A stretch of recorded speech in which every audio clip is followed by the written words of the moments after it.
pengen kontrak di sini. Kita pengen status tanah ini harus jelas dulu. Kita bicara, kita akan terus jalur politiknya. Jadi saya minta PT KAI jangan menawarkan kontrak. Kalau kontrak seakan-akan mereka tidak ada kontrak.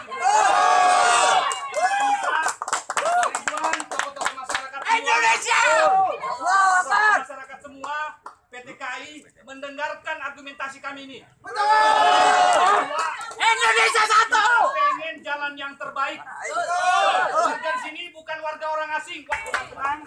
Kita berharap DPRD DKI Jakarta bisa memfasilitasi kita. Kita berharap ini juga diselesaikan secara politik dan secara hukum. Terima kasih Bapak. Assalamualaikum warahmatullahi wabarakatuh.